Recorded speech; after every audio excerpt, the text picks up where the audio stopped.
So hello everyone, screen पर आप लोग को दिख रहा होगा टाइम इन वर्क का एक बहुत ही बेहतरीन और बहुत ही बेसिक सा क्वेश्चन जिसको हम लोग इसके फॉर्मूला की हेल्प से समझने वाले हैं। सबसे पहले टाइम इन वर्क का जो फॉर्मूला होता है वो होता है time is equals to work upon efficiency. अब ये वर्क क्या होता है और हम लोग इसको निकालते कैसे हैं, और same as it is efficiency क्या होती है और एफिशिएंसी को हम लोग निकालते कैसे हैं, सबसे पहले हम लोग वो जानेंगे। क्वेश्चन में दिया गया है कि Payal can complete a piece of work in 20 days.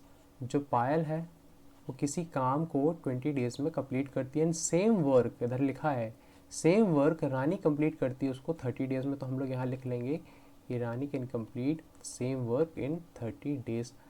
अगर हम लोग इस दोनों का एलसीएम ले लेंगे जो कि 60 आएगा, तो ये निकल के आया हमारे पास टोटल वर्क। ये क्या निकल के आया हमारे पास? Total work. अब 60 20 से कितने टाइम्स में डिविजिबल होगा? तो ये होगा 3 टाइम्स में। एंड 60 30 से कितने टाइम्स में डिविजिबल होगा? तो ये होगा 2 टाइम्स में। ये जो 3 और 2 आए हैं ये एफिशिएंसी निकल के आई है किसकी? पायल की और रानी की। पायल की एफिशिएंसी 3 निकल के आई है एंड रानी की एफिशिएंसी 2 निकल के आई है।